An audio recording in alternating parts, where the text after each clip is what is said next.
தமிழ் மக்கள் தங்களுடைய ஆதரவை வாக்களுக்கூடாக உறுதிப்படுத்தினால் இந்த அரசாங்கத்தினுடைய செயற்பாடுகளையும் கொள்கைகளையும் தமிழ் மக்கள் ஏற்றுக்கொள்ளவில்லை என்பதை உலகுக்கு அறிவிக்கின்ற, தென்னிலங்கைக்கு அறிவிக்கின்ற ஒரு முயற்சியாக. போர் நிறுத்தமாக இருக்கலாம், போரின் போது இலங்கை அரசு தோல்வி கண்ட நிலையில் மேற்கொள்ளப்பட்ட பேச்சுவார்த்தைகள் என்று எல்லாவற்றையும் இலங்கை அரசு தன்னை பலப்படுத்தவும் தமிழ் மக்களை அழிப்பதற்கும் தனக்கான நண்பர்களை ஒருங்கிணைப்பதற்கும் இலங்கை அரசு பயன்படுத்திய தவிர அந்த மண் அவர்களின் சொந்த மண் என்பதை வலியுறுத்துகின்ற தன்மை உள்ளதாக அமைய வேண்டும். அதாவது ஈழத்தமிழுடைய இறமையை மீளுறுதி செய்வதாக அமைய வேண்டும். அது பிரிவினையும் அல்ல, அதற்காக நம் முயற்சிகள் பயங்கரவாதம் அல்ல என்பதை தெளிவுபடுத்துகின்ற தன்மை வேண்டும். 10 வருஷத்துக்கு முதல் எடுத்த முடிவு அரசியல் சூழ்நிலை இப்ப இல்லை. அரசியல் என்றது ஒரு டைனமிக் சேஞ்ச். இன்றைக்கு இருக்கு, நாளைக்கு மாறும். அந்த அரசால் உருவாக்கப்பட்ட அந்த தாயகம், தேசியம், தன்னாட்சி என்கின்ற தன்மையை பேணுகின்ற முயற்சிகள் முன்னெடுக்கப்பட வேண்டும்.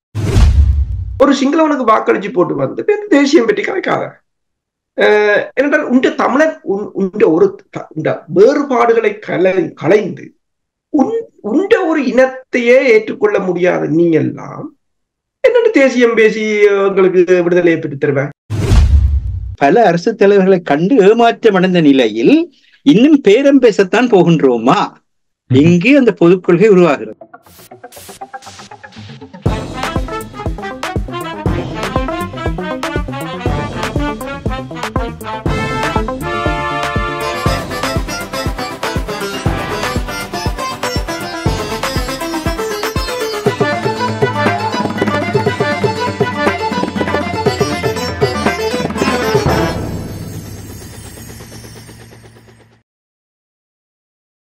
உயிரோடை தமிழோடு இணைந்திருக்கிறீர்கள். ILC தமிழ் உயிரோடை தமிழில் அன்றுகளை இலக்கின் சிந்தனை வாராந்த இலக்கு இணைய இதழில் பிரசுரிக்கப்படும் ஆசிரியர் தலையங்கம், அதனுடைய விளக்கத்தை உயிரோடை தமிழ் ILC தமிழ் உறவுகளுக்கு இலக்கின் சிந்தனையாக ஒவ்வொரு சனி பிரித்தானிய நேரம் 8 மணி பிரதான செய்திகளை தொடர்ந்து இடம்பெறுகின்ற நிகழ்ச்சி இலக்கின் சிந்தனை.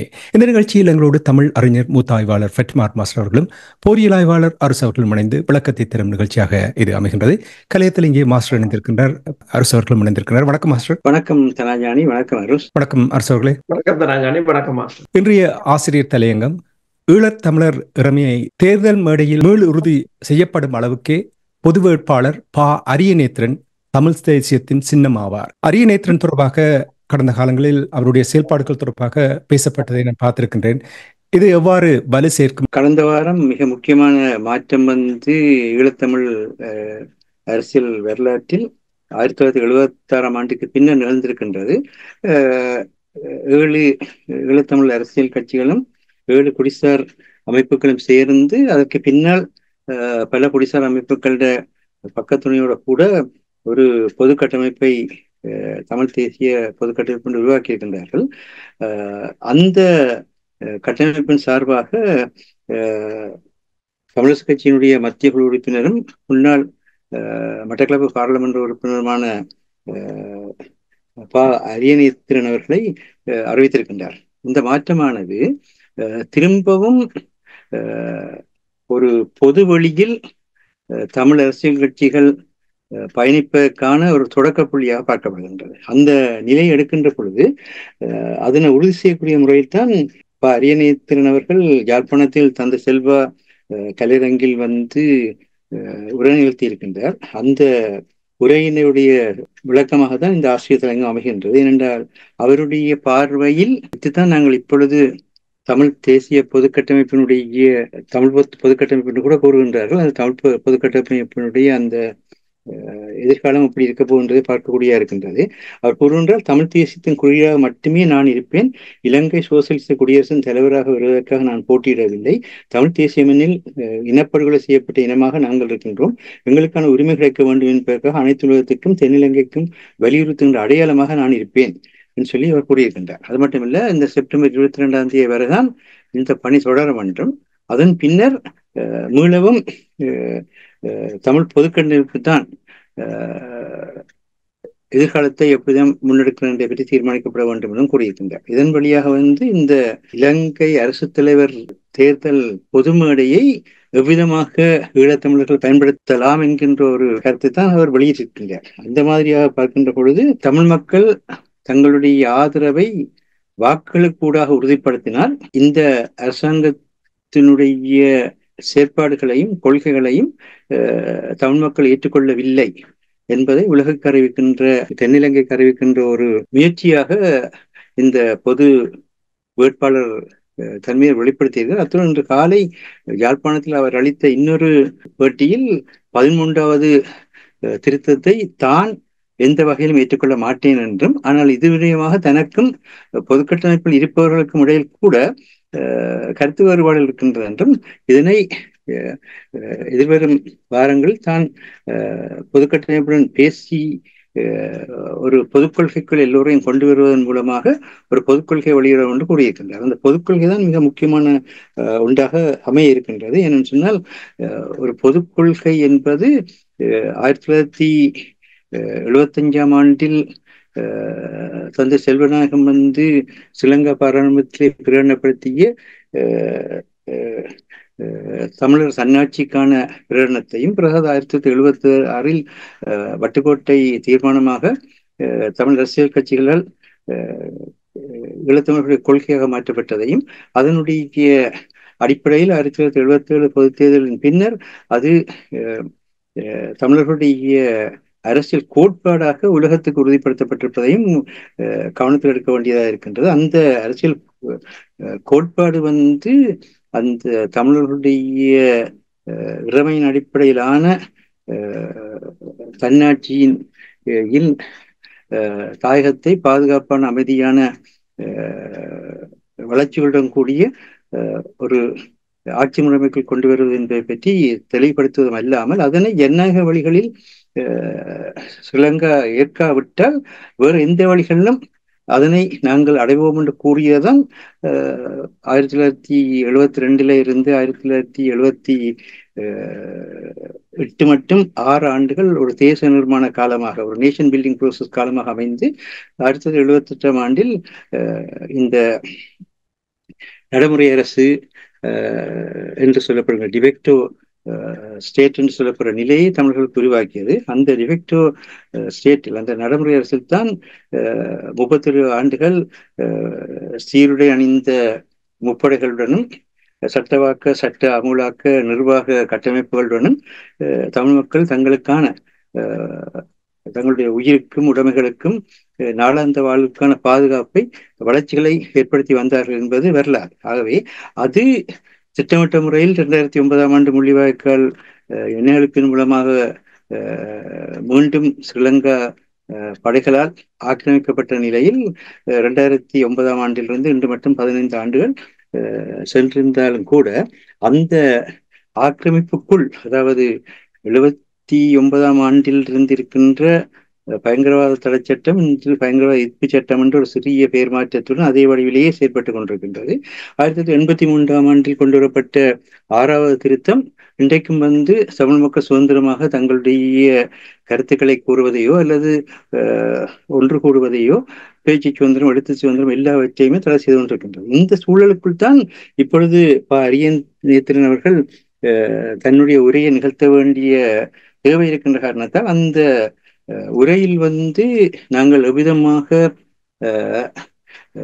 மேலும் அந்த உரை தெளிவு பெற வேண்டும் என்கின்ற அந்த திறனாய்வுக்குள் இப்பொழுது செல்லாமல், இப்பொழுது ஏற்பட்டிருக்கின்ற வளர்ச்சி மேலும் எவ்விதமாக முன்னோக்கி நகர்த்தலாம் என்ற வகையில் தான் இந்த ஆசிரியர் தலையங்கம் எழுதப்பட்டது. அந்த அடிப்படையில் தான் இந்த பொது வேட்பாளர் பொறுப்பை ஏற்றிருக்கின்ற அரிய நேத்திரன் அவர்கள் எல்லா தூதரகங்களையும் தொடர்பு கொண்டு அந்த தூதரகங்களுக்கு இப்பொழுது தங்களுடைய நிலைப்பாட்டை எடுத்துக் கூற வேண்டும். அந்த நிலைப்பாட்டை அவர்கள் எடுத்துக் கூறுகின்ற பொழுது அந்த நிலைப்பாட்டை அவர்கள் எடுத்துக் கூறுகின்ற அந்த தன்மையை புலத்திலே வாழ்ந்து கொண்டிருக்கின்ற தமிழர்கள் தங்கள் நாடுகளில் உள்ள பாராளுமன்ற உறுப்பினர்கள், உள்ளூராட்சி உறுப்பினர்கள் மற்றும் ஊடகங்களுக்கு ஊடாக உலகத்துக்கு தெளிவுபடுத்தப்பட வேண்டும். அவ்விதமாக உலகத்துக்கு தெளிவுபடுத்தப்பட்டுத்தான் இந்த தமிழர்களுடைய வலிய தன்னாட்சி உரிமையை அவர்கள் உலகம் ஏற்றுக்கொள்ள வேண்டும் என்ற நிலைக்கு கொண்டு வர முடியும். அதே நேரத்திலே இவர்கள் தமிழர்களுடைய உள்ளக தன்னாட்சி உரிமை இலங்கைக்குள் இழக்கப்பட்டிருப்பதையும் இவர்கள் சிங்கள மக்களுக்கும் மற்றும் முஸ்லிம் மலையக மக்களுக்கும் தெளிவாக எடுத்துரைக்க வேண்டும். ஆகவே இந்த உள்ளக தன்னாட்சி உரிமை இழக்கப்பட்ட காரணத்தினால் இப்பொழுது இருக்கின்ற எந்த ஒரு அரசாங்கமும் 1972 ஆண்டிலிருந்து இன்று வரை தமிழ் மக்களுக்கான ஒரு தேர்தலை நடத்தவில்லை. அவர்கள் தங்களுடைய அடக்குமுறை ஒடுக்குமுறை அடிப்படையிலான இலங்கை அரசு தலைவரை தெரிவு செய்கின்ற தேர்தலை இலங்கை பாராளுமன்றத்தை தெரிவு செய்கின்ற தேர்தலை நடத்தி கொண்டிருக்கின்றார்கள். அந்த உண்மையைத்தான் இந்த பொது வேட்பாளருக்கு கூடாக வெளிப்படுத்த வேண்டிய தன்மை இருக்கின்றது. அவ்விதமாக வெளிப்படுத்துவதன் மூலம் 2 விடயத்தை வலியுறுத்த வேண்டும். ஒன்று என்றால், இந்த தமிழ் மக்களுடைய இறமையை தமிழ் மக்கள் தங்களுடைய மண்ணில் மீளுறுதி செய்வது என்பது இலங்கை தீவில் இருக்கின்ற வேறு எந்த இனங்களுக்கும் எந்த விதமான பாதிப்பையும் ஏற்படுத்தப் போவதில்லை என்ற வரலாற்றினுடைய தன்மை, வரலாற்றினுடைய உண்மை. அந்த தன்மையில் அவர் உறுதி செய்கின்ற பொழுது அங்கிருக்கின்ற மற்றைய எல்லா மக்களையும் இணைத்து இலங்கைத்தீவினுடைய பாதுகாப்பையும் இலங்கைத்தீவினுடைய பொருளாதாரத்தையும் ஊக்கப்படுத்துகின்ற வளர்ச்சி நோக்கி செலுத்துகின்ற ஒன்றாகத்தான் அது அமையும். இந்த தன்மையை அவர்கள் எடுத்துக்கூட வேண்டிய ஒரு தேவை இருக்கின்றது. ஏனென்றால் போதிய சரியான பாதைகளில் தமிழர்களுடைய அரசியல் வளர்ச்சிகளை தமிழர்களை எடுத்து கூறாமல் விட்ட காரணத்தினாலும் அதனை சிங்கள பௌத்த பேரினவாதம் தன்னுடைய தேவைக்கேற்ப திரிவாதம் செய்ததாலும் இலங்கையில் வாழ்ந்து கொண்டிருக்கிற மக்களுக்குள்ளேயே அங்கே என்ன நடந்து கொண்டிருக்கின்றது என்பது தெரியாத ஒரு நிலை இருந்ததால் தான் அந்த மக்கள் மீதான யுத்தம் நடத்தப்பட்ட பொழுது அதற்காக ஒவ்வொரு சிங்கள அரசு தலைமைகளும் வெளிநாடுகளில் இருந்து கடன்களையும் உதவிகளையும் பெறுவதாக பெற்று நாட்டை பொருளாதார வங்குரோத் நிலைக்கு கொண்டு செல்கின்றதும் அல்லாமல் அவரவர்கள் ஊழல் மூலமாக தங்களுடைய குடும்ப ஆட்சிகளையும் தங்களுடைய கட்சி ஆட்சிகளையும் பலப்படுத்தி கொண்டு சென்றிருக்கின்றார்கள். இது இப்பொழுது சிங்கள மக்களாலும் இலங்கையில் இருக்கின்ற மற்ற மக்களும் உணரப்படுகின்றது. இந்த சூழலில் அங்கிருக்கின்ற மக்களுடைய பலம் அந்த மக்கள் அந்த மண்ணுக்கு சொந்தமானவர்கள் என்ற அடிப்படையில் உறுதிப்படுத்தப்பட வேண்டும். ஆக அந்த தமிழ் தேசியத்தினுடைய சின்னமாக தான் இருக்கிறதாக அரியநேயத்தின் அவர்கள் கூறுகின்ற பொழுது அது அந்த மண் அவர்களின் சொந்த மண் என்பதை வலியுறுத்துகின்ற தன்மை உள்ளதாக அமைய வேண்டும். அதாவது ஈழத்தமிழுடைய இறமையை மீளுறுதி செய்வதாக அமைய வேண்டும். அது பிரிவினையும் அல்ல, அதற்காக நம் முயற்சிகள் பயங்கரவாதம் அல்ல என்பதை தெளிவுபடுத்துகின்ற தன்மை வேண்டும். அதே தன்மையுடன் உலகெங்கும் இருக்கின்ற மக்கள் அனைத்துலக நாடுகளையும் அனைத்துலக அமைப்புகளையும் அணுகுவதன் மூலம் இந்த காலகட்டத்தில் இந்த தமிழர்களுடைய வாழ்வுக்கான போராட்டம், தமிழர்களுடைய உயிர் வாழ்வுக்கான உடைமைகளை பாதுகாப்பதற்கான தங்களுடைய நாளாந்த வாழ்வை தக்க வைப்பதற்கான இந்த போராட்டம் ஒரு உலகத்தினுடைய தேசிய விடுதலை போராட்டத்தில் ஒன்றாக இருக்கின்றதை தவிர அதை ஒரு பயங்கரவாத தன்மை கொண்டதாகவோ அல்லது ஒரு பிரிவினைவாத தன்மை கொண்டதாகவோ செய்யப்பட்டுள்ள திரிவாதத்தை மாற்ற வேண்டும் என்கின்ற அந்த கருத்துக்களை முன்வைக்க வேண்டியதாக இருக்கின்றோம். அதைத்தான் இந்த கட்டத்திலே இதிலே இந்த ஆசிரியர் தலையங்கம் எடுத்துக் கூறுகின்றது. நன்றி மாஸ்டர். நாங்கள் தொடர்ந்து உரையாடலாம். அரசு அவர்கள் ஆசிரியர் தலையங்கத்தினூடாக பொது வழியில் பயணிக்கும் ஒரு செயல்பாடாக கருதப்படுகின்ற என்று அரியநேத்திரன் அவர்கள் கூறியதை மாஸ்டர் இங்கே சுட்டிக்காட்டியிருந்தார். உங்களுக்கு தெரியும், 2009ஆம் ஆண்டுக்கு பின்னர் தமிழ் மக்களுடைய வருங்காலம் தொடர்பாக, அவர்களுடைய அரசியல் தொடர்பாக, அவர்களுடைய பாதுகாப்பு தொடர்பாக, அவர்களுடைய இறமை தொடர்பாக எந்த ஒரு விதத்திலும் அது சரியாக செயல்படவில்லை. இப்பொழுது அந்த பொது வழியில் செயல்பட்டு இவற்றை உறுதிப்படுத்துவதற்கான நேரம் வந்துவிட்டதா? அதாவது கட்சிகளை ஒரு பக்கத்தில் ஒதுக்கிவிட்டு தமிழ் மக்களுக்காக செயல்பட வேண்டிய ஒரு நேரம் வந்துவிட்டதா? ஏனென்றால் காலம் கடந்தால் சில வழியில் இப்ப பாருங்கள், ஞாபகம் இருக்கின்றது மாஸ்டர் ஒரு 4-5 மாதங்களுக்கு முன்னதாக உரையாடும் பொழுது கூறினார், தமிழ் மக்களை ஒரு குழுமமாக அவர்கள் சித்தரிப்பதற்காக முயற்சி எடுக்கிறார் என்ற விடயங்கள் கூறியது ஞாபகம் இருக்கிறது. பொது வழியில் செயல்படுவதற்கான நேரம் வந்துவிட்டது. அதை இந்த பொது வேட்பாளர் நூடாக செயற்படுத்துவதற்கான வாய்ப்புகள் இருக்கிறதா? உண்மைதான். இப்ப நீங்கள் பாத்தீங்கன்னு சொன்னா 2002ஆம் ஆண்டு கூட ஒரு எல்லோரும் இணைந்து செயற்பட வேண்டும் என்ற ஒரு நோக்கத்தை விடுதலை புலிகள் கையில் எடுத்திருந்தார்கள். அதனால் தான் பல கட்சிகளை ஒருங்கிணைத்து ஒரு தமிழ் தேசிய கூட்டமைப்பு ஒன்றை உருவாக்கி ஒரு தங்களுக்கான அரசியலை தாங்கள் சொல்ல வருவதை அனைத்துலக மட்டத்தில் ஒரு தொடர்பாடலுக்காக பயன்படுத்தி இருந்தார்கள். இப்ப அதே போன்று மீண்டும் தேசியம் சார்ந்து ஒருங்கிணைக்க வேண்டிய நேரம் வந்துவிட்டது. ஏனென்று சொன்னால் இது அனுபவத்தின் ஊடாகத்தான் வந்தது. என்னென்று சொன்னால் உளவு காலமும் 15 வருடங்களாக இலங்கை அரசுக்கு மாறி மாறி வழங்கப்பட்ட அத்தனை சந்தர்ப்பங்களையும் இலங்கை அரசு தவறவிட்டது. அதனை உதாசீனப்படுத்தியது, அதனை நிறைவேற்ற தவறியது. அதற்கு முன்னர் வழங்கப்பட்ட சந்தர்ப்பங்கள் போர் நிறுத்தமாக இருக்கலாம், போரின் போது இலங்கை அரசு தோல்வி கண்ட நிலையில் மேற்கொள்ளப்பட்ட பேச்சுவார்த்தைகள் என்று எல்லாவற்றையும் இலங்கை அரசு தன்னை பலப்படுத்தவும் தமிழ் மக்களை அழிப்பதற்கும் தனக்கான நண்பர்களை ஒருங்கிணைப்பதற்கும் இலங்கை அரசு பயன்படுத்தியதே தவிர ஒரு தீர்வை காணுவதற்காக இலங்கை அரசு அந்த சந்தர்ப்பங்களை பயன்படுத்தவில்லை. இப்ப இலங்கை அரசுக்கு கொடுக்கப்பட்ட சந்தர்ப்பங்கள் அத்தனையும் முடிவடைந்து விட்டது என்ற ஒரு நிலைதான் இருக்கின்றது. அதன் பிற்பாடு இந்த தேர்தலில் தமிழ் மக்கள் தாங்கள் ஒருங்கிணைய வேண்டிய ஒரு தருணம் இது. இது உலகம் அங்கு நடைபெறாததும் இல்லை. இப்ப பங்களாதேஷில் அண்மையில் உங்களுக்கு தெரியும், அண்மையில் பங்களாதேஷ் இந்த ஹசீனா அவர்கள் தப்பியோடி இருந்தார். அந்த தேர்தலை அதாவது ஜனவரி மாதம் 7ஆம் தேதி இடம்பெற்ற அந்த தேர்தலை எதிர்கட்சிகள் புறக்கணிச்சிருந்தன. ஏனென்று சொன்னால் 15 வருடமாக ஆட்சியில் இருக்கிறார், அங்கு எதிர்கட்சிகள் தொடர்ந்து கண்காணிக்கப்படுகின்றன, எதிர்கட்சிகள் மீது அடக்குமுறைகள் இருக்கின்றன என்று ஏராளமான குற்றச்சாட்டு. அது உண்மையில் மேற்குலகம் சார்ந்த குற்றச்சாட்டுகள் தான். ஆனாலும் அவர்கள் புறக்கணித்திருந்தார்கள். அங்கு வாக்கு விகிதம் 40% தான் மக்கள் வாக்களிச்சிருந்தார். அதாவது 60% மக்கள் புறக்கணித்து விட்டார்கள். அந்த 40% ஹசீனா கிட்டத்தட்ட 300 பேரை கொண்ட நாடாளுமன்றத்தில் 224 எடுத்திருந்தார் சீட்டை. எதிர்கட்சிகள் புறக்கணித்தபடியால் 11 சீட் தான் அவர்களுக்கு கிடைத்தது. ஏனென்றால் அவர்கள் புறக்கணிக்க சொன்னவர்கள். அடுத்ததாக சுயேட்சைக்கு 65 ஆசனங்கள் கிடைத்திருக்கு. அப்ப பல இடங்களில் இந்த தேர்தல் முறையில் அதாவது அந்த மக்களை பொறுத்தவரையில்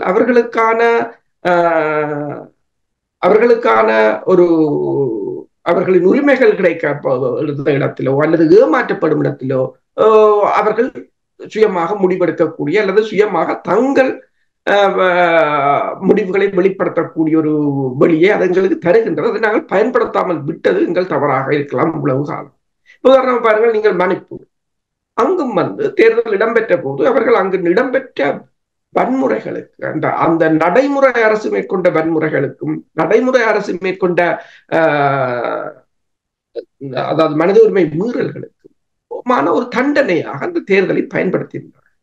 அதாவது தங்களுக்கு அந்த வாக்கை தங்கள் இனத்தையும் தங்கள் மக்களையும் காப்பாற்றுவதற்காக பயன்படுத்தியிருந்தார். இதுவும் அதே போன்றது. இப்ப இந்த மாஸ்டர் கூறியது போல இந்த பொது கட்டமைப்பு என்றது இது ஒரு ப்ராஜெக்ட். அதாவது இந்த அரசு தலைவர் தேர்தல் ஒரு ப்ராஜெக்ட். இதற்கு அவர்கள் இதற்கு மக்களை ஒருங்கிணைப்பதற்கான பணியை செய்வதும் மக்களுக்கான ஒரு சரியான வழிகாட்டுதலை அவர்கள் செய்கிறார்கள். இது அரசியல் கடந்து அப்பாற்பட்டது. இது மக்களுடனான அமைப்பாக இருக்கிறது. அடுத்ததாக இது இப்படியே நடைமுறையாக இது தொடரப்போகும். இது பலப்படுத்தப்பட வேண்டும், பொது கட்டமைப்பு உருவாக்கப்பட வேண்டும், மக்களுடன் கிராம மட்டத்தில் அவர்கள் பணியாற்ற வேண்டும், தொடர்ச்சியாக வருகின்ற அரசியலிலும் அவர்கள் ஈடுபட வேண்டும். என்றால் அரசியல் இல்லாமல் அங்கு எதுவும் இல்லை. அப்ப மக்களுடனான அதாவது கிராஸ் ரூட் லெவல் என்று சொல்லுவது அந்த அடிமட்டத்தில் இருந்து ஒரு அரசியல் புரிந்துணர்வை ஏற்படுத்துவது அல்லது ஒரு அரசியல் விழிப்புணர்வை ஏற்படுத்துவது, அதனை இந்த அரசு தலைவர் தேர்தலில் அவர்கள் ஆரம்பித்திருக்கிறார். இப்ப பலருக்கு பிரச்சனை என்னென்று சொன்னால், இந்த அரசு தலைவர் தேர்தலில் குறைந்தளவான மக்கள் வாக்களித்தால் என்ன செய்வது? அது எங்களை இப்ப நீங்கள் தேசியம் தன்னாட்சி என்று வைத்து நிற்கும் போது சிறிய அளவிலான மக்கள் வாக்களித்தால் அந்த உங்களோட தேசியம் தன்னாட்சியை மக்கள் நிராகரித்ததாக முடியும் என்று அப்படி காரணம் தேடுகிறார்கள். யார் என்று சொன்னால் இதற்கு எதிரானவர்கள் அந்த காரணங்களை தேடுகிறார்கள். இன்னொரு காரணம் தேடுகிறார்கள் என்றால் விடுதலை புலிகள் அப்படி சொல்லவில்லை என்று. விடுதலை புலிகள் இப்ப இல்லை. 10 வருஷத்துக்கு முதல் எடுத்த முடிவு அரசியல் சூழ்நிலை இப்ப இல்லை. அரசியல் என்றது ஒரு டைனமிக் சேஞ்ச். இன்றைக்கு இருக்கு, நாளைக்கு மாறும். பாருங்க, 15 வருட கால ஆட்சியில் இருந்தவன் ஜனவரி மாதம் 3/2 பெரும்பான்மையை பெற்று வந்தவன் ஜூலை மாதம் நாட்டை விடு, ஆகஸ்ட் மாதம் நாட்டை விட்டு தப்பி விடுறான். அதுதான் அரசியல் என்றது. அரசியல் எப்பவும் மாறும், எந்த நிலையிலும் மாறும். நீங்கள் விழிப்புணர்வாக இருக்க வேண்டும். அப்ப இவ்வாறான காரணங்கள் அடுக்கி செல்லப்படுகின்றன. இப்ப இது நாங்கள் பல காலங்களாக திட்டமிட்டு இதுக்கான வேலைகளை செய்யவில்லை. உதாரணமா பார்த்தீங்கன்னா, இலங்கை அரசு தலைவர் தேர்தலில் அமெரிக்கா போன வருடமே ஆரம்பித்து விட்டது அதன் வேலையை. இந்தியாவும் அப்படித்தான், தென்னிலங்கை கட்சிகளும் அப்படித்தான். நாங்கள் இப்பதான் தேடி வந்து இருக்கின்றோம். அப்ப முதல் எடுப்பிலேயே எங்களுக்கு எல்லா மக்களும் ஆதரவு தரணும் என்று எதிர்பார்க்க முடியாது என்றால் முதல் மக்களுக்கு அதனை விளங்கப்படுத்தி அந்த ட்ரெடிஷனுக்கு நாங்கள் கொண்டு வர வேண்டும். விடுதலை புலிகள் ஆரம்பித்த போது ஒரு 5 பேர் தான். அவர்களுக்கு சாப்பாடும் இல்லை என்றால் மக்கள் ஆதரவில்லை, சாப்பாடும் இல்லை. அது தலைவர் கூட ஒரு தடவை சொல்லி மரவள்ளிக்கிழங்கும் பச்சை மிளகாய் தான் சாப்பிட்டேன். அதுக்காண்டி நாங்க சொல்லுவோம் மக்கள் ஆதரவு இல்லை அப்படி விட்டுட்டு போங்க. ஆரம்பம் அப்படித்தான் இருக்கும், வேற வழி இல்லை. அதை கட்டி எழுப்ப வேண்டியது நீங்கள். இது நாளைக்கு உங்கள் அடுத்த சந்ததிக்கு ஒரு பாடம். அடுத்த சந்ததிக்கு நீங்கள் என்னென்றால் ஒரு 1000 புத்தகங்களை அவங்க வாசித்து எங்கள் வரலாறுகளை அறிவதை விட ஒரு சிறு சம்பவம் அவனுக்கு இலகுவாக விளங்கப்படுத்தி போட்டு போகும். நாளைக்கு ஒரு வளர்ந்து கேட்பான், ஏன் நாங்கள் பிரிம்பாக வாக்களிக்கிறோம் என்னும் போது, நாங்கள் முந்தி 2 தேசமாக இருந்தோம், இப்போது இந்த பிரித்தானியா எங்களை ஒருங்கிணைத்தது, எனவே இது சிங்கள அரசு தலைவரை தமிழர்கள் தேர்ந்தெடுப்பதில்லை. இரு தேசம் என்று சொன்னால் தமிழருக்கு ஒரு அரசு தலைவர் இருக்க வேண்டும், சிங்களவருக்கு ஒரு அரசு தலைவர் இருக்க வேண்டும், முடிஞ்சது. இதுக்கு அந்த குழந்தை போய் 1000 புத்தகங்களை வாசித்து பலரிடம் பல பிரசங்கங்களை கேட்டு பலரிடம் விளக்கம் கேட்க தேவையில்லை. ஒரு சின்ன செயல் அது இது கல்ச்சராக வளர் மினி திருப்பி மீண்டும் மீண்டும் அடுத்த சந்ததிக்கு இது கடத்தப்பட்டு கொண்டு போகும். அப்ப அது எனவே இது முக்கியம். அடுத்ததாக நீங்கள் சிங்களவர்களுக்கு வாக்களித்து போட்டு திருப்பவும் போய் சிங்களவர்களுக்கு எதிராக போர்க்கொடியை தூக்குவதை நாங்கள் நியாயப்படுத்தவும் முடியாது. நன்றி அரசுகளே. ஆசிரியர் தலையங்கத்தில் நீங்கள் ஈழத்தமிழர் இறைமை தேர்தல் மேடையில் மீளுறுதி செய்யும் அளவுக்கே பொது வேட்பாளர் என்று நீங்கள் கூறியிருக்கிறீர்கள். ஒரு சிந்தனை ஓட்டத்தோடு எவ்வாறு செயல்பட வேண்டும் என்று அந்த ஒரே அலைவரிசையில் இருக்கிறீர்கள் என்றதை புரிகின்றது. ஆனால் தமிழரசு கட்சியில் இருக்கின்ற ஒரு சிலர், குறிப்பாக தெற்கிலங்கையில் அவர்களுக்கு விசுவாசமாக இருக்கின்ற நாடாளுமன்ற உறுப்பினர்கள் இந்த பொது வேட்பாளர் குழி தோண்டி புதைக்கும் ஒரு செயல்பாடாக பார்க்கிறார்கள் என்று கூறுகிறார்கள். இது எந்த விதத்தில் மீள் உறுதி செய்யும் என்று நீங்கள் கருதுகிறீர்கள்? தமிழரசு கட்சி என்பது ஈழத்தமிழருடைய வரலாற்றில் எந்த ஒரு கட்டத்திலும் ஒரு விடுதலை அமைப்பாக இருக்கவில்லை. அது ஒரு கட்சி அரசியலாகவே இருந்தது. இன்னும் சிறப்பாக கூறப்போவதாக இருந்தால், தந்தை செல்வநாயகம் அவர்கள் அமரர் ஜி பொன்னம்பலத்தினுடைய தமிழ் காங்கிரஸ் கட்சியில் அவரால் தான் பாராளுமன்றத்தில் கொண்டு வரப்பட்டது. அவ்விதமாக கொண்டு வரப்பட்ட ஒரு சூழ்நிலையில் அமரர் ஜி பொன்னம்பலம் அவர்கள் இந்த பிரித்தானிய காலனித்துவ அரசாங்கம் சோல்பரி அரசியலமைப்பை உருவாக்க முயன்று கொண்டிருந்த நேரத்தில் தெளிவான ஒரு கோட்பாட்டை முன்வைத்தார். 50-50 என்கின்ற கோட்பாடு. அதாவது உருவாக்கப்படுகின்ற பாராளுமன்றத்தில் பெரும்பான்மை இனத்துக்கு, சிங்கள இனத்துக்கு 50% இடங்கள் தான் ஒதுக்கப்பட வேண்டும்.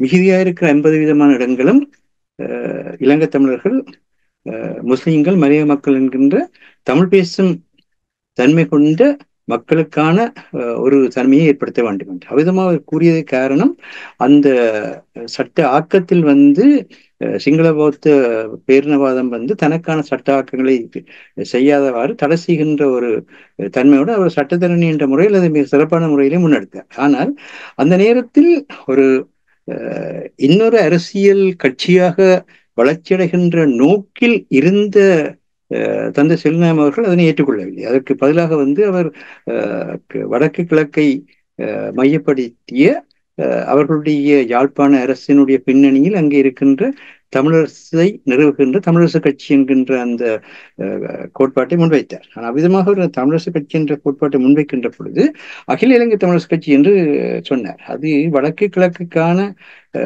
யாழ்ப்பாண அரசு என்ற அந்த தன்மையிலிருந்து முழு இலங்கைக்குமான அரசு என்ற ஒரு திரிவுவாதத்தை சிங்கள பௌத்த பேரினவாதம் முன்னெடுப்பதற்கு அடித்தளமாக அமைந்தது. இவ்விதமாக ஏற்பட்ட அந்த பின்னணியில் தான் தமிழரசு கட்சியும் காங்கிரஸ் கட்சியும் காலாதி காலமாக போட்டியிட்டன. அந்த நேரத்தில் இலங்கையினுடைய பொருளாதாரத்தை இந்திய பாகிஸ்தானிய முதலாளிகள் தங்கள் வசமாக வைத்திருந்த நிலையிலிருந்து மீட்பதற்கு என்கின்ற அந்த அடிப்படையில் தான் 1949ஆம் ஆண்டு இலங்கை இந்திய இலங்கை இந்திய பாகிஸ்தானிய குடியுரிமை சட்டம் கொன்றப்பட்டது. அப்பொழுது அது ஒரு பொருளாதாரத்தை மறுசீரமைக்கின்ற ஒரு தன்மை உள்ளதாக தான். இப்பொழுதும் கூட பொருளாதார மறுசீரமைப்பு என்ற பேரில் தான் எல்லாமே நடந்து கொண்டிருக்கின்றது. பொருளாதார மறுசீரமைப்பு என்ற பேரிலே கொண்டு வரப்பட்ட பொழுது அந்த அடிப்படையில் தான் ஆரம்பத்திலே ஜி பொன்னம்பலம் அவர்கள் அதனை ஆதரித்தார்கள். ஆனால் அது பின்னர் அந்த முதலாளிமார்கள் விசாக்கான கட்டணத்தை செலுத்தி அங்கு நிரந்தரமாக வாழலாம் என்று இரண்டாவது வாசிப்புக்கு வர்றதுக்கு இடையிலேயே மாற்றம் செய்யப்பட்ட பொழுது ஜி பொன்னம்பலம் அவர்களே பாராளுமன்றத்தில் 24 மணித்தியாலங்கள் உரையாற்றி இது நாட்டினுடைய பொருளாதாரத்தை சீரமைக்கிறதுக்கு நாங்கள் எடுத்த முயற்சி அங்கிருக்கின்ற அப்பாவி தோட்டத் தொழிலாளர்களுடைய வாழ்வையும் வளத்தையும் பறிக்கின்ற தன்மை கொண்டதாக மாறிவிட்டது என்று எடுத்துக்கூறினார். அந்த தன்மைகளை எல்லாம் எடுத்துக்கூறாமல் ஒரு கட்சி அரசியலையும் நடத்தினார்கள் தமிழரசு கட்சி. அந்த அவிதமாக நடத்தின அந்த பின்னணியிலே அவர்கள் இன்றும் கட்சி அரசியல் தான் நடத்துகின்றார்கள். அதாவது கொழும்பை மையமாக வைத்து தங்களுடைய கட்சியை விதம் பலப்படுத்துகிற என்ற ஒரு தன்மையில் தான் செயற்பட்டுக் கொண்டிருக்கிறார்களே தவிர அவர்கள் இன்றுமே திராவிட முன்னேற்ற கழகம் மலையகத்திலே அண்ணாவுடைய காலத்திலே திராவிட முன்னேற்ற கழகம் தோற்றம் பெற்ற பொழுது திராவிட முன்னேற்ற கழகத்தை தடை செய்ய வேண்டும் என்கின்ற கோரிக்கையை இலங்கை பாராளுமன்றத்தில் கொண்டு வந்தவர்களும் தமிழரசு கட்சியாக்கள் தான் அந்த நேரத்திலே. அதே போலதான் பின்னர் தமிழர் தேசிய விடுதலை போராட்டம் தோன்றிய பொழுதும் தமிழர் தேசிய விடுதலை போராட்டத்தை அவர்கள் மனமு நிலையில் ஏற்றுக்கொள்ளவில்லை. அதற்கு நிறைய சான்றுகள் இருக்கின்றன, அதற்கு என்று பேச வேண்டிய அவசியம் இல்லை. ஆனால் எதற்காக கூறுகின்றோம் என்றால் தமிழரசு கட்சி ஒரு காலத்தினுடைய தோற்றம். அந்த காலத்தினுடைய தோற்றத்திற்கு அரசு சொன்ன மாதிரி அரசியல் இயங்கியல் தன்மை கொண்டது. அந்த இயங்கியல் தன்மை கொண்ட அந்த அரசியலில் அவர்கள் ஒரு காலத்தினுடைய வகிர்வாதத்தை வைத்தார் என்பது உண்மைதான், இல்லைன்னு சொல்லவில்லை. ஆனால் அது 1978 ஜூன் மாசத்துடன் முடிவடைகின்றது. 1978 ஜூன் மாசத்திலிருந்து 2009 மட்டும் தமிழ் மக்கள் தங்களுடைய நடைமுறை அரசில் தான் வாழ்ந்தார்கள். தமிழ் தேசிய தலைவர்களை மையமாக கொண்ட அந்த நடைமுறை அரசு தான் தமிழ் மக்களுடைய அனைத்து சட்ட அமுலாக்க நிர்வாக தன்மைகளையும் கொண்ட சீருடை அணிந்த முப்படைகளை கொண்ட அரசாக இருந்தது. ஆகவே அந்த அரசால் உருவாக்கப்பட்ட அந்த தாயகம் தேசியம் தன்னாட்சி என்கின்ற தன்மையை பேணுகின்ற முயற்சிகள் முன்னெடுக்கப்பட வேண்டும். அதைத்தான் நாங்கள் இந்த தேர்தல் மேடையில் ஈழத்தமிழர் இறமை மீளுறுதி செய்யப்பட வேண்டும் சொல்வது. இந்த பொது வேட்பாளராக இப்பொழுது வந்திருக்கின்ற நேத்தன் அவர்களுக்கு மிகப்பெரிய பொறுப்பு இருக்கின்றது. அதாவது எந்த இடத்தில் மக்கள் போராட்டமாக மக்களுடைய விடுதலை அமைப்பாக செயற்பட்ட அந்த நடைமுறை அரசாங்கம் செயலிழந்ததோ அந்த இடத்தில் எந்த மாதிரியாக அந்த நிலை இருந்தது என்பதை உலகிற்கு எடுத்து சொல்லி அதனை மீளவும் மக்களுடைய இறமையை மக்கள் பெறுவதற்கான முயற்சியை இவர்கள் செய்ய வேண்டும்.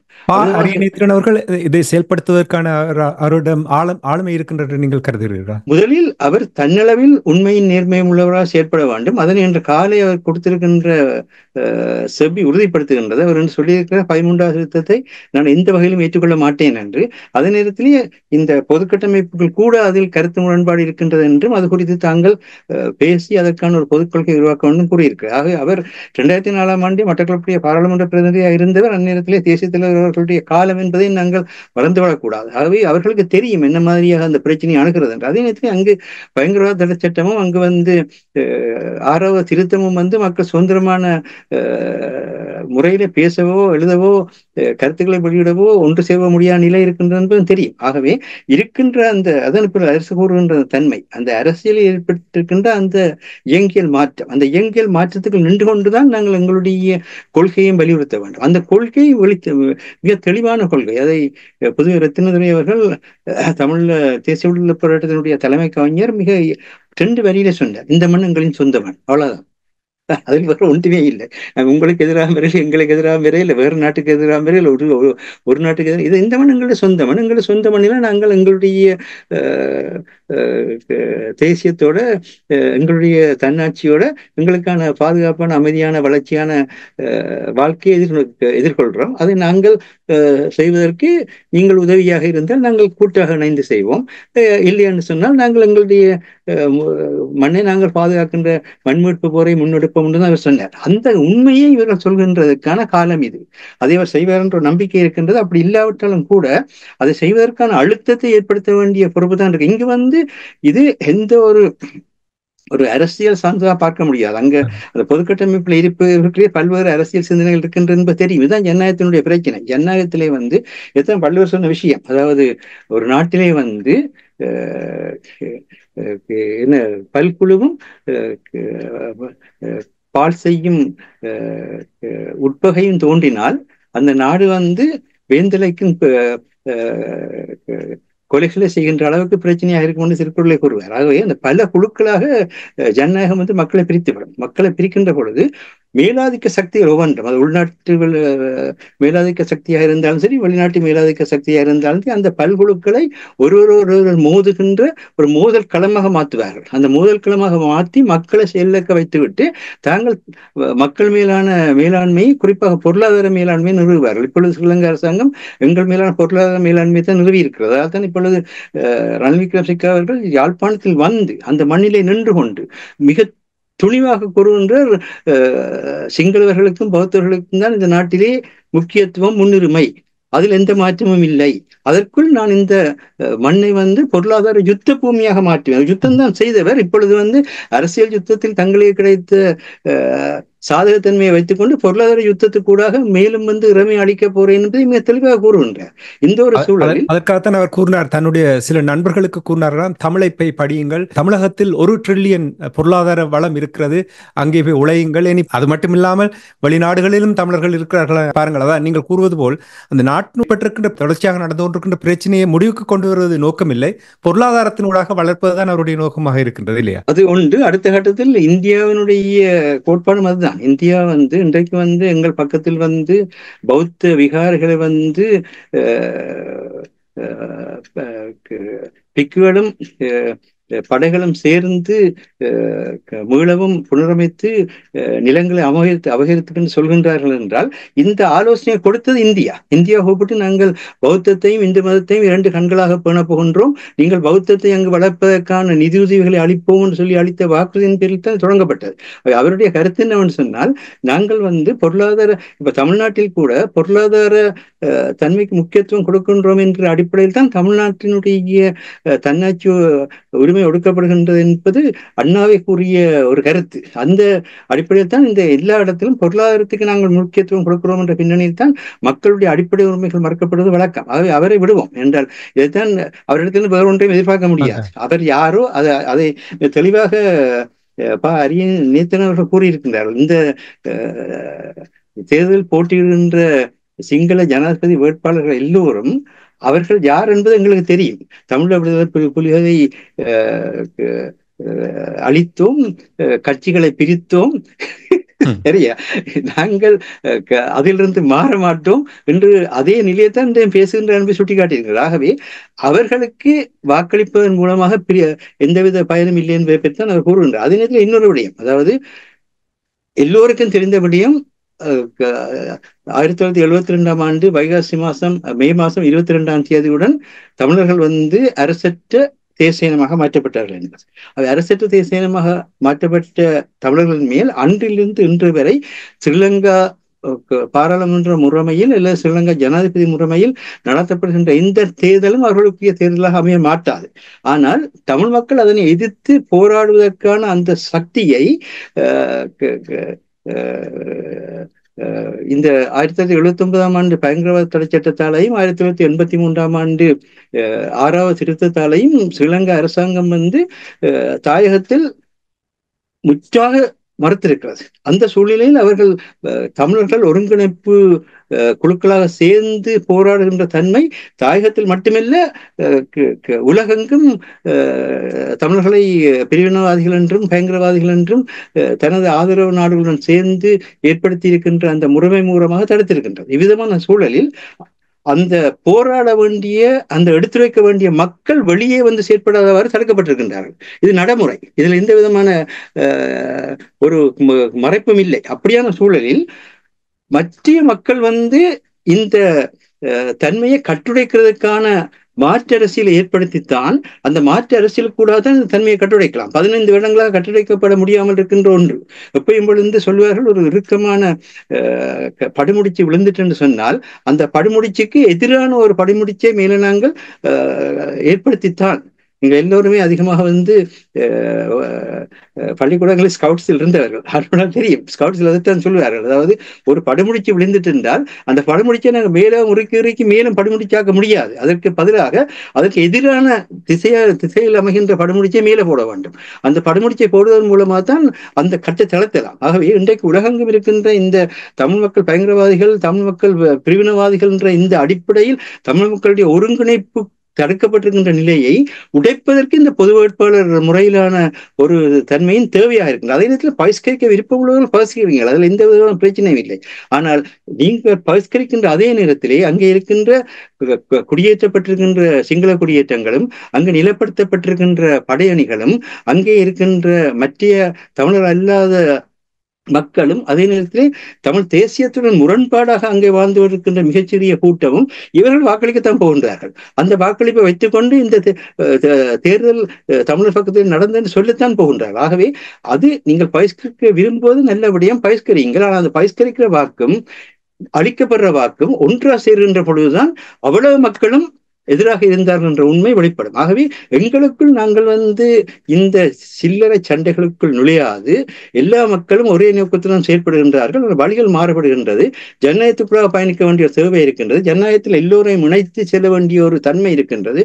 அந்த தன்மைகளை உணர்ந்து கொண்டு நாங்கள் வந்து எந்தெந்த வழிகளில் எல்லாம் எங்களுடைய தாயக தேசிய தன்னாட்சி தன்மைகளை நிலைப்படுத்துவதற்கான முயற்சிகள் எடுக்கலாம். நாடுகளுடன் பேசுவது, நாடுகளுடன் வந்து உரையாடுவது, நாடுகளின் புலனாய்வு துறைகளுடன், நாடுகளின் படைப்பிரிவு தலைமைகளுடன் பேச வேண்டிய தேவை, வெள்ளம் மிகப்பெரிய தேவைகள் இருக்கின்றன. என்றால் எந்த ஒரு நாடும் இன்றைய காலகட்டத்திலே வெளிநாட்டு கொள்கையில் பாராளுமன்றத்தால் நடத்தப்படுவதாக வரலாறு இல்லை. இப்பொழுது இங்கு பாருங்கள் என்ன நடக்கின்றது என்று.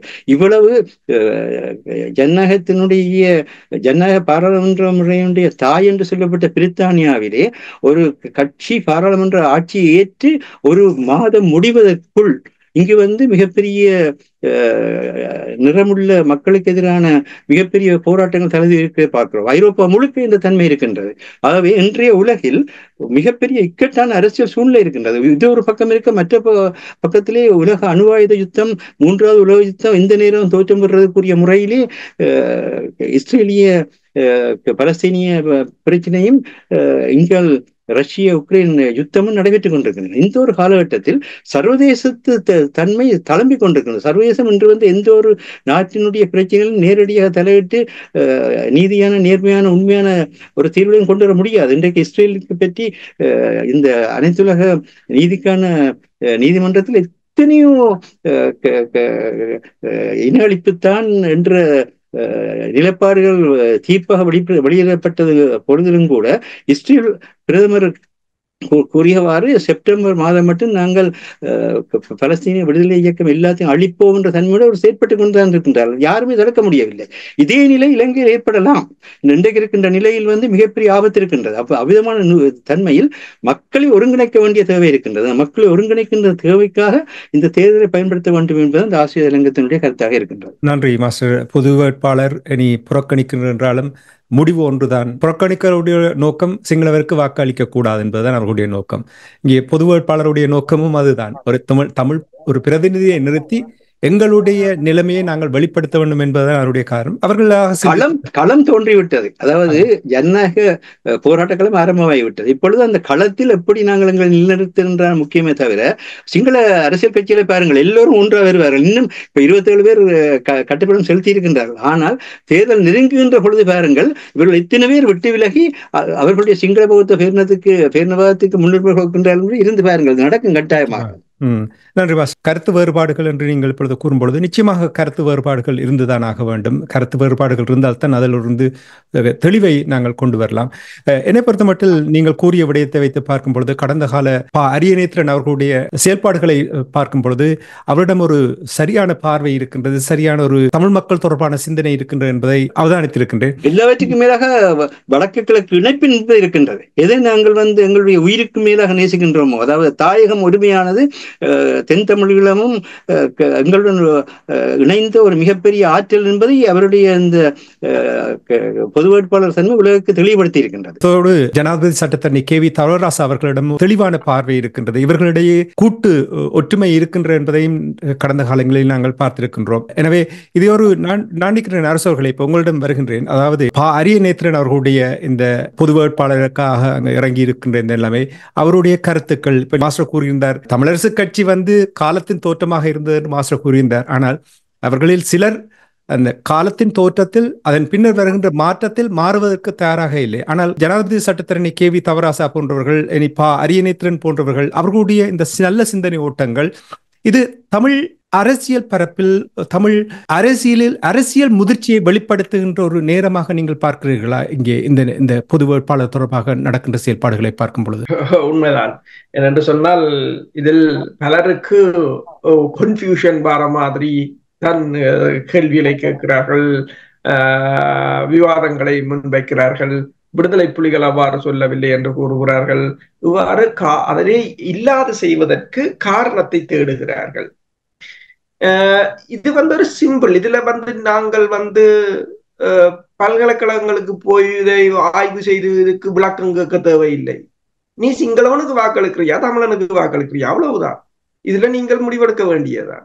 மற்றது நீங்க நேர்மையாக சொல்லலாம். இப்ப சாணக்கியன் சுமந்திரனை பாருங்களேன், அவர் நேர்மையாக சொல்கிறார் சிங்களவனுக்கு தானே முடிஞ்சுதானே என்றால் தமிழர் சிங்களவர்களுடன் சேர்ந்து இயங்குகிற தமிழர்களும் இருக்கிறார்கள். இப்ப எத்தனையோ ஓட்டுக்குழுக்கள் இருக்கின்றன. எத்தனையோ இப்ப அரசியல்வாதிகளே முன்னர் இப்ப நீலம் திருச்செல்வமும் லக்ஷ்மண் கதிராமர் எல்லாம் அவர் ஒரு சிங்களவராகத்தான் செயற்பட்டார். தமிழ் பேரை வைத்திருந்தாலும் அவர் சிங்களவராக செயற்பட்டார். ஆனால் அவர்களை போற்றலாம் என்றால் அவர்கள் நேர்மையாக நடந்தார்கள். ஆனால் நீ ஒரு சிங்களவனுக்கு வாக்களிச்சு போட்டு தேசியம் பற்றி கலைக்காத. ஏனென்றால் உண்ட தமிழன் உண்ட வேறுபாடுகளை களைந்து உண்ட ஒரு இனத்தையே ஏற்றுக்கொள்ள முடியாத நீ எல்லாம் என்னென்ன தேசியம் பேசி உங்களுக்கு விடுதலையை பெற்று தருவேன்? அதுதான் சிம்பிளான கேள்வி. நாளைக்கு ஒரு குழந்தையும் அதைத்தான் கேட்கும். நீ அவனை இப்ப 2 பேர் நிக்கிறாங்க, இதுல ஒருத்தன் சிங்களவன் ஒருத்தன் தமிழன். நீ இப்ப 30-40 வருஷமா இல்ல 70 வருஷமா எங்கட இனத்துக்கான தமிழ் தாயத்துக்காக போராடுற. அப்படி என்றால் தமிழ் தேசியத்தை புரிந்து கொள்ளவில்லையா அவர்கள்?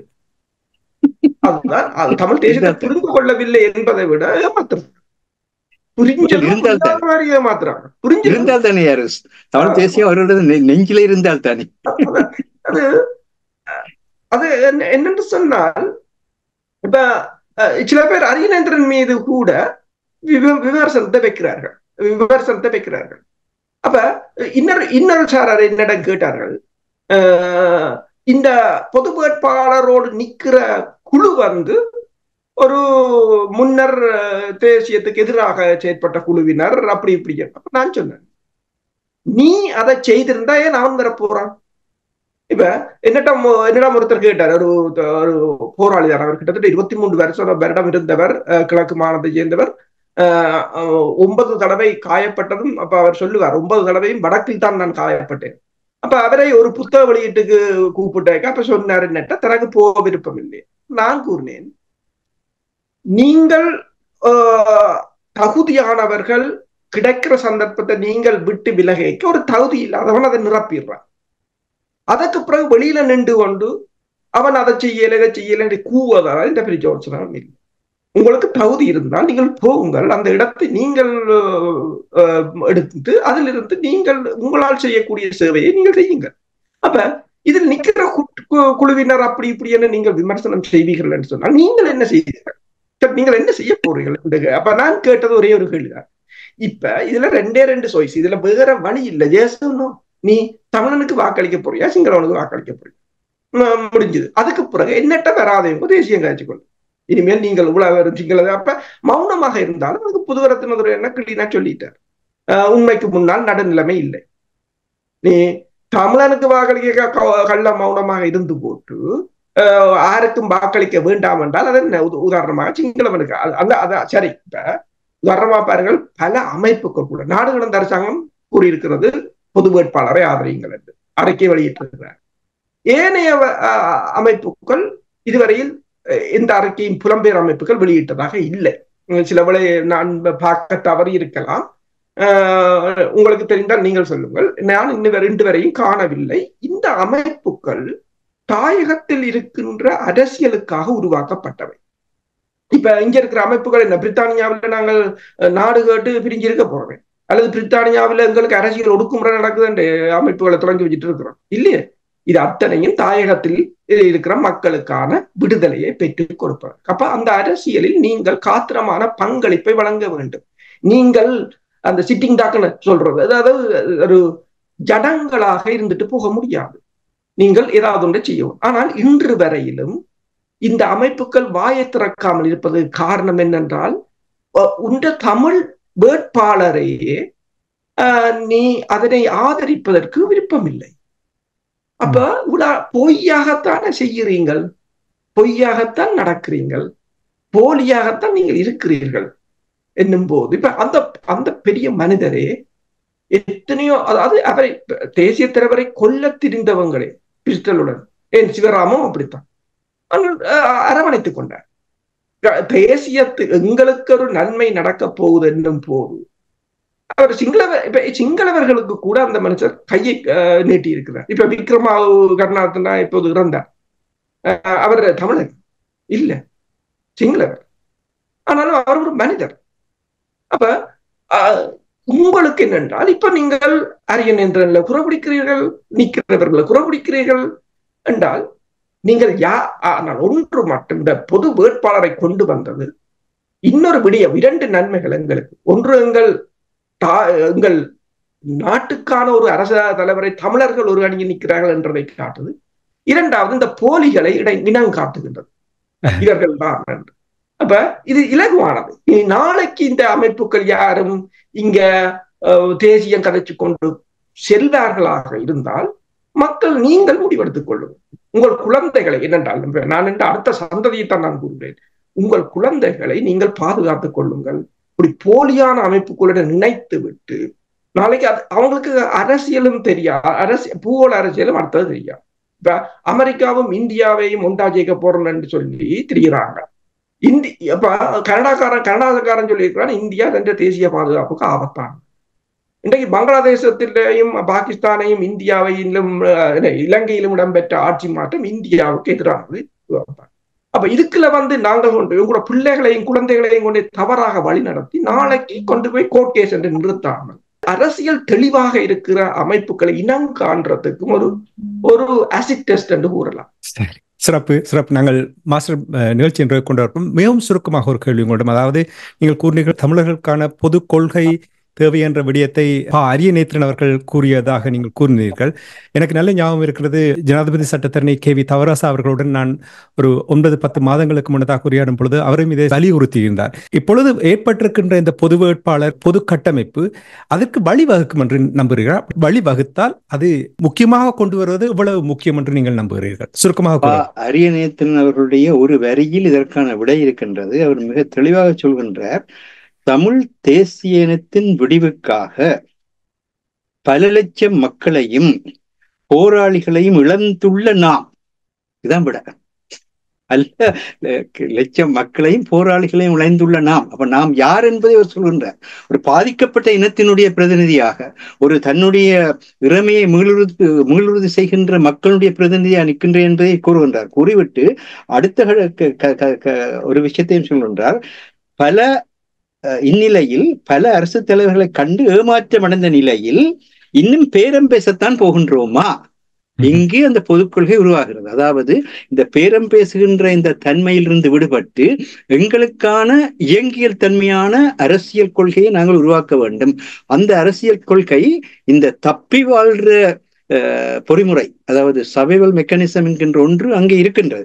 எல்லோருக்குமே நாங்கள் எங்களுடைய மண், அந்த மண் என்பதும் அது அந்த தாயக தேசிய தன்னாட்சி உரிமை எங்களுடைய எங்களுக்கு தெரியும். ஆனால் அதை அந்த மக்கள் வாழ முடியாதவாறு அவர்கள் தப்பி வாழ்கின்ற ஒரு சூழ்நிலைக்கு வாழ்கிற நிலையில் அனைத்துலக நாடுகள் எல்லாம் அதனை அனுமதித்த நிலையில் இருக்கின்றது. அந்த நிலையிலிருந்து அந்த சர்வைவல் மெக்கானிசத்திலிருந்து அவர்கள் வெளியே வருவதற்கு நிச்சயமாக அதுக்குள்ள பயிர்க்க வேண்டிய தேவையும் இருக்கின்றது.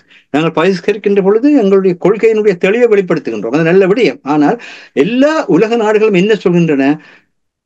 ஈழத்தமிழர்களுக்கு ஜனநாயக அரசியல் பங்கெடுக்க விருப்பமில்லை, ஆன காரணத்தினால்தான் அவர்கள் சிங்கள அரசாங்கத்துடன் முரண்படுகின்றார்கள். இது கூறுகின்றார்களா, கூறவில்லையா? இந்த 15 வருஷமாக இதை மாற்றுவதற்கு ஏதாவது செய்யக்கூடியதாக இருந்ததா? இதுவரை இல்லை.